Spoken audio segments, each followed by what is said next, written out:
இமாம் அஹ்மது இப்னு ஹம்பல் ரஹ்மத்துல்லாஹி அலைஹி அவர்களிடத்திலே கேட்கப்பட்ட ஒரு கேள்விக்கு அவர்கள் சொன்ன விடை என்பது ஆச்சரியமான ஒரு விஷயமாக இருக்கும்.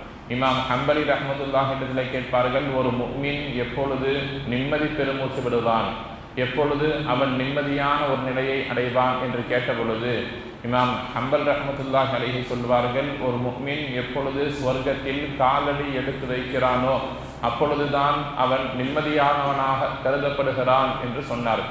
இது ஒரு சாதாரணமான ஒரு வார்த்தையாக இருந்தாலும் கூட ஒரு பெரும் கருத்தை இந்த வார்த்தை உட்பொதிந்திருக்கிறது. நாம் ஹஜ்ஜு செய்கிறோம், ஹஜ்ஜினுடைய கூலி என்ன? அன்று பிறந்த பாலகனாக ஹஜ்ஜிலிருந்து மீண்டு வருவார்கள். உண்மையில ஹஜ்ஜிற்கு ஒரு பெரும் கூலி இருக்கிறது. அந்த கூலி கிடைக்கும் பொழுது ஒரு முஃமினுக்கு நிம்மதி என்பது வருவதில்லை, வரக்கூடாது. என்ன காரணம்னா, அமல்கள் அதனுடைய கூலி எந்த நேரத்தில் வேண்டுமானாலும் அவனிடத்திலிருந்து எடுக்கப்பட்டுவிடும் என்பதைத்தான் இவர்கள் மையப்படுத்தி பேசுகிறார்கள். நீங்கள் அமல் செய்ய வேண்டும், அந்த அமல்களை பாதுகாக்க வேண்டும், அதற்கான கூலியை பெற்றுக்கொள்ள வேண்டும். எல்லாவற்றையும் கடந்து ஒரு முஃமின் சொர்க்கத்தில் காலடி எடுத்து வைக்கும் பொழுதுதான் அவனுக்கு நிம்மதி கிடைக்குமே தவிர, மாறாக அமல்கள் செய்த உடனேயோ அமல்களுக்கான கூலி கிடைத்த உடனேயோ அவன் நிம்மதி அடைய முடியாது என்பதைத்தான் இமாம் அஹ்மது இப்னு ஹம்பல் ரஹ்மத்துல்லாஹி அலைஹி அவர்கள் சொன்னார்கள். நேற்றைய தினம் பேசும் பொழுது கூட நாம் சொன்ன விஷயம் என்பது, நன்மையை சம்பாதித்துக் கொள்ளுதல் என்பது ரொம்ப லேசான ஒரு விஷயம். உதடுகள் ஒட்டாமல் கூட உலகத்தில் மாபெரும் மகத்தான நன்மையை நம்மால் சம்பாதித்து விட முடியும். 2 உதடுகள் ஒட்டாமல் லா இலாஹா இல்லல்லா, வெறுமனே நாவுகள் மட்டும்தான் அசைகிறது. உதடுகள் கூட ஒட்ட வேண்டிய அவசியம் இல்லை. இந்த துன்யாவில் படைக்கப்பட்ட காலத்திலிருந்து இருக்கக்கூடிய ஒரு கலிமா, லா இலாஹா இல்லல்லா மூசா கலீமுல்லா, லா இலாஹா இல்லல்லா ஈசா ரசூலுல்லா என்று பின்னால் இருக்கக்கூடிய ரசூல்மார்களுடைய அந்த பெயர்கள் மாற்றமடைந்து வந்து கொண்டிருந்தாலும் கூட, ஆதம் அலைஹிஸ்ஸலாம் படைக்கப்பட்ட காலத்திலிருந்து லா இலாஹா இல்லல்லாங்கிற கலிமா அப்படியே தான் இருக்கிறது. இந்த கலிமா எவ்வளவு பழசுன்னு கேட்டா, துன்யாவில் மனிதர்கள் எப்பொழுது வந்தார்களோ அப்பொழுதிலிருந்து இந்த துன்யாவில் இருக்கக்கூடிய கலிமா தான் லா இலாஹா இல்லல்லாங்கிற கலிமா. ரொம்ப லேசான ஒரு கலிமா. அதை நீங்கள் சொல்லிக் கொண்டிருந்தால் நன்மைகள் கிடைத்து கொண்டே இருக்கும். ஆக துன்யாவில் நன்மையை சம்பாதிப்பது எளிது, அதை தக்க வைப்பதும் அதை பாதுகாப்பதும் அதற்கான கூலியை பெற்றுக்கொள்வதும் தான் துன்யாவில் ரொம்ப கஷ்டம். எல்லாவற்றையும் கடந்து சொர்க்கத்தில் போய் கால் எடுத்து நாம் வைத்தால்தான் அதற்கான முழுமை என்பது கிடைக்கும். இதைத்தான் இமாம் அஹ்மது இப்னு ஹம்பல் ரஹ்மத்துல்லாஹி சொல்றாங்க, சொர்க்கத்தில் கால் வைத்தால்தான் ஒரு முஃமினுக்கு நிம்மதி கிடைக்கும். ஏன் துன்யாவில் அவருக்கு கிடைக்காதான்னு கேட்டா, ரசூலுல்லாஹ் சொன்ன ஒரு ஹதீஸை நாம் எப்பொழுதும் மறந்து விடக்கூடாது. ரசூலுல்லாஹ் சொல்றாங்க, ஒரு தடவை மனில் முஃப்லிஸ், யார் நஷ்டவாளி என்று கேட்கப்பட்ட பொழுது ரசூலுல்லாஹி ஸல்லல்லாஹு அலைஹி வஸல்லம் சொல்லுவாங்க, நஷ்டவாளின்னு கேட்டா உலகத்தில் ஏழை என்று சொல்லலாம், அல்லது கை சேதத்திற்குரியவர்கள்னு சொல்லலாம். இவர்கள் யார் தெரியுமான்னு கேட்டுட்டு நபி ஸல்லல்லாஹு அலைஹி வஸல்லம் அவர்கள் சொல்வார்கள், ஒரு சில மனிதர்கள் நாளை கியாமத் நாளிலே அல்லாஹ்வுடைய சன்னிதானத்திற்கு கொண்டு வரப்படுவார்கள். அவர்களிடத்திலே மலை போல் நன்மைகள் இருக்கும். ஒன்னல்ல ரெண்டல்ல, மலை போல் அவர்களிடத்திலே நன்மை இருக்கும். அந்த நன்மையின் அடிப்படையிலே அவருக்கு சொர்க்கம் தீர்மானிக்கப்படக்கூடிய அந்த சமயத்தில் ஒரு சிலர் வருவார்கள், வந்து கேட்பாங்க, யாரா துன்யாவில் வாழக்கூடிய காலகட்டத்தில் இவர் என்னை பற்றி புறம் பேசியிருக்கிறார். அல்லாஹ் என்ன செய்வான், அந்த நேரத்தில் அந்த புறம் பேசியதற்கு பகரமாக இவரிடத்திலிருந்து நன்மையை வாங்கி அவருக்கு கொடுப்பான். இன்னும் ஒரு சிலர் வருவார்கள், யா அல்லாஹ் துன்யாவில் வாழக்கூடிய காலகட்டத்தில் இவர் என்னை நோவினை செய்தார், இவர் என்னை மன வருத்தப்படுத்தினார், இவர் எனக்கு இந்த மாதிரியான நோவினை கொடுத்தார் என்று ஒவ்வொருத்தரா வந்து வந்து வந்து வந்து என்ன ஆகும்னு சொல்லி சொன்னால், ஒரு கட்டத்தில் மலை போல் குவித்து வைக்கப்பட்ட எல்லா நன்மைகளும் அவரிடத்திலிருந்து எடுக்கப்பட்டு விடும்.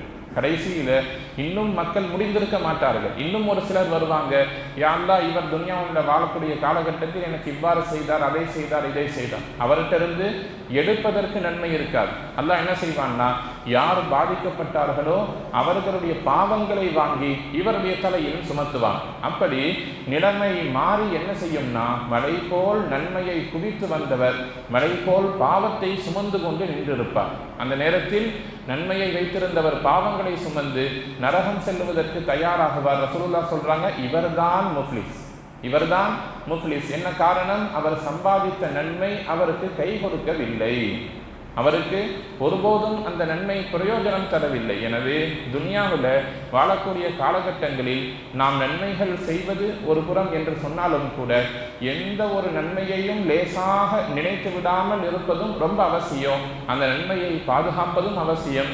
அதை கொண்டு சொர்க்கத்தை அடைந்து கொள்வதும் ரொம்ப ரொம்ப அவசியமான ஒரு விஷயம். ரசூலுல்லாஹி ஸல்லல்லாஹு அலைஹி வஸல்லம் ஒரு ஹதீஸ்ல சொல்லுவாங்க, லா தஹ்கிரன்ன மினல் மஅரூஃபி ஷைஅன். நன்மை என்று வந்துவிட்டால் அதில் நீங்கள் எதையும் லேசாக நினைத்து விடாதீர்கள். ரசூலுல்லாஹ் ரொம்ப தெளிவாகவே அந்த ஹதீஸ்ல சொல்லுவாங்க, கீழே இருக்கக்கூடிய ஒரு பொருளை, ஒரு சாமானை நீங்கள் எடுத்து கொடுக்குதல் என்பது நன்மை நினைத்தாலும், நன்மை என்றாலும் கூட அதையும் நீங்கள் வீணாக்கி விடாதீர்கள். யாராச்சும் ஒருத்தர் ஒரு ஜாமானத்தை தூக்க முடியாமல் நிற்கிறாங்க கடையில், நீங்கள் லேசாக தூக்கி விடுகிறீர்கள். தொழுகைக்கு வர்றாங்க, வர முடியல, நீங்கள் வாகனத்தில் வருகிறீர்கள், ஏற்றிக்கொண்டு வந்து விடுறீங்க. இதெல்லாம் ஒரு நன்மையா, இதெல்லாம் ஒரு சாதாரணமா என்று அதை கூட நீங்கள் சாதாரணமாக நினைத்து விடாதீர்கள். பிற மக்களை பார்த்து புன்முறுவல் பூப்பது நன்மைன்னு சொன்னாங்க. உங்களிடத்தில் யாசகம் கேட்டு வருகிறார், ஏதோ ஒரு சின்ன தொகையை கொடுக்கிறீர்கள், ஒரு சில்லறைகளை கொடுக்கிறீர்கள் என்று சொன்னாலும் கூட அதையும் நீங்கள் லேசாக நினைக்காதீர்கள். சாலையில் ஒரு முள் கிடைக்கிறது அல்லது ஒரு கல் கிடைக்கிறது, அதை எடுத்து ஓரமாக போடணும், அதுவும் ஒரு நன்மை தான். அதையும் வீணாக்கி விடாதீர்கள். என்ன காரணம்னா, எந்த சூழ்நிலையில் எந்த நன்மை உங்களை சொர்க்கத்தின் பால் கொண்டு சேர்க்கும் என்பதை நாம் விளங்கிக் கொள்ள முடியாது. அல்லாஹ் மட்டுமே அறிந்த ரகசியம். ஒரு பெரும் இமாம் வாழ்நாளில் நிறைய நூல்களை எழுதியிருக்கிறார்கள், நிறைய தஃசீர்களை எழுதியிருக்கிறார்கள். மரணத்திற்கு பின்னால் அவருடைய மாணவர் அவரை கனவில் காணுகிறார், கேட்கிறார், அல்லாஹ் உங்களுடைய நன்மைகளில் எதை பொருந்திக் கொண்டான், உங்களுடைய நன்மைகளிலே எதை பொருந்திக் கொண்டால் நீங்கள் மறுமையில் நல்லா இருக்கிறீங்கன்னு கேட்கும் பொழுது அவர் சொன்னார், நான் நிறைய நூல்களை எழுதியிருக்கிறேன், தஃசீர்களை எழுதியிருக்கிறேன், ஹதீஸுகளுக்கு விளக்கம் எழுதியிருக்கிறேன். அல்லாஹ் அதையெல்லாம் பொருந்திக் கொள்ளவில்லை. மாறாக ஒரு நாள் எழுதி கொண்டிருக்கிற பொழுது என்னுடைய பேனாவின் மீது ஒரு ஈ வந்து உட்கார்ந்தது. அதை விரட்டுவதற்கு மனமில்லாமல் நான் சிறிது நேரம் அமைதியாக காத்திருந்தேன். அது அந்த மையை கொஞ்சம் குடித்துவிட்டு அங்கிருந்து மீண்டும் சென்று விட்டது. அந்த சிறிய பூச்சிக்கு உணவளிக்க வேண்டும், அதை நோவினை செய்யக்கூடாது என்று நான் நினைத்த அந்த சிந்தனையை அல்லாஹ் கபூல் செய்து கொண்டான். அதற்கு பகரமாகத்தான் சொர்க்கத்தை கொடுத்தான் என்று கனவில் தன்னுடைய இமாம் சொன்னதை ஒரு சிலர்கள் கிதாபுகளில் பதிவு செய்திருக்கிறார்கள். ஆக நம்முடைய நன்மைகளில் எது அல்லாஹ்விடத்தில் ஏற்றுக்கொள்ளப்படும் என்பதை நம்மால் முடிவு செய்ய முடியாது. ஹஜ்ஜு செஞ்சால் தான் பெரிய நன்மை, இந்த ஜக்காத்து கொடுத்தால்தான் பெரிய நன்மை, தொழுவது மட்டும்தான் துன்யாவில் பெரும் காரியம் என்று நாம் நினைத்து விடக்கூடாது. சின்ன சின்ன அமல்களுக்கும் நாம் முக்கியத்துவம் கொடுக்க வேண்டும். முஃமின் 3 விதமான நிலைகளில் மறுமையில் இருப்பான். அம்மாமன் சகுலத் மவாசீனுஹு ஃபஹுவ ஃபீ ஈஷத்திர் ராலியா. நன்மையையும் தீமையையும் எடை போடக்கூடிய நேரத்தில் அல்லாஹ் குர்ஆன்ல சொல்றான், யாருடைய அந்த மீசானுடைய தராசு கனமாகிவிட்டதோ ஃபஹுவ ஃபீ ஈஷத்திர் ராலியா, அவர் நிம்மதியான வாழ்க்கையை பெற்றுக்கொள்வார், அவருக்கு சொர்க்கம் கிடைத்துவிடும், பிரச்சனை இல்லை. அம்மாமன் ஹஃபத் மவாசீனுஹு ஃபஉம்முஹு ஹாவியா. யாருடைய நன்மையின் தராசு, மீசானுடைய தராசு லேசாகிவிட்டதோ, நன்மை இல்லையோ, பாவங்கள் அதிகமாக இருக்கிறதோ, அவருடைய விஷயத்திலே அல்லாஹ் பொறுப்புதாரி. அல்லாஹ் நாடினால் அவருக்கு மன்னிப்பை வழங்கலாம், இல்லைன்னு சொன்னா நரகம்தான் கிடைக்கும். 3வது ஒரு சிலர் இருப்பார்கள், அவர்கள்தான் அஹ்ராஃப் வாசிகள். அவர்களுக்கு நன்மையும் தீமையும் சரிசமமாக இருக்கும். மீசான் தராசில நன்மை தீமையை எடை போடுகிற பொழுது அவர்கள் நன்மையும் தீமையும் சரிசமமாக பெற்றிருப்பார்கள். அந்த நேரத்தில் ஒரு நன்மை என்பது ஆகப்பெரிய விஷயமாக இருக்கும். உதாரணத்துக்கு 100 நன்மைகள் இருந்தால் சொர்க்கம் என்று இருந்தால் 50 பாவம் இருக்கும், 50 நன்மை இருக்கும். அல்லாஹ் குர்ஆனிலே சொல்லியிருக்கிறான் அஹ்ராஃப் வாசிகள் என்று. அவர்கள் யார்? நன்மை தீமை சரியாக பெற்றிருப்பார்கள். அந்த நேரத்தில் சொர்க்கத்திற்கும் போக முடியாது, நரகத்திற்கும் செல்ல முடியாது. இரண்டுக்கும் மத்தியில் அந்த நேரத்திலேயும் அவர்கள் சோதனையோடு இருப்பார்கள். அவர்களுடைய முகம் நரகத்தின் பக்கம் திருப்பப்படும். அல்லாஹ் குர்ஆனிலே சொல்றான், நரகத்தின் பக்கம் திருப்பப்படும். அதை பார்த்து அல்லாஹ்விடத்திலே பாதுகாப்பு கேட்பார்கள். அவர்களுடைய முகம் சொர்க்கத்தின் பக்கம் திருப்பப்படும். அதை பார்த்து ஆசைப்படுவார்கள். இந்த மாதிரியான சோதனைக்கு பின்னால் அல்லாஹ் அவர்களுக்கு சலாமத்தை கொடுப்பான் என்பதை குர்ஆன் சொல்லுகிறது. இந்த நேரத்தில் தான் நாம் எடுத்து போட்ட கல்லினுடைய அந்த நன்மை பெரும் நன்மையாக நமக்கு கிடைக்கும். எனவே முஃமின் வாழக்கூடிய காலகட்டங்களில் மிக லேசாக நன்மையை சம்பாதிப்பதற்கு பல்லாயிரம் வழிமுறைகள் இருக்கிறது. அவற்றை கவனித்து நாம் நன்மைகளை அதிகமாக சம்பாதித்துக் கொள்ள வேண்டும். அதே நேரத்தில் சம்பாதித்த நன்மைகளை பாவங்களை செய்து அழித்து விடாமல் அதை நாம் பாதுகாத்துக் கொள்ள வேண்டும்.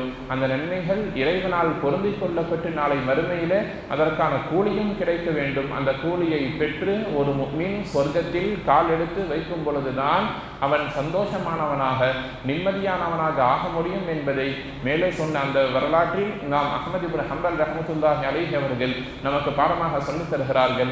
எல்லாம் வல்ல ரப்புல் ஆலமீன் அல்லாஹு ஜல்ல ஷானஹு தஆலா துன்யாவில் வாழக்கூடிய காலகட்டங்களில் நன்மையான காரியங்களை அதிகமாக தேர்ந்தெடுத்து நல்லமல்கள் செய்து இறைவனின் பொருத்தத்தை பெற்று வாழக்கூடிய நல்ல நசீபை நம் அனைவருக்கும் தந்து நல்லொரு புரிவானாக. வாஹிரு தஅவானா அல்ஹம்துலில்லாஹி ரப்பில் ஆலமீன்.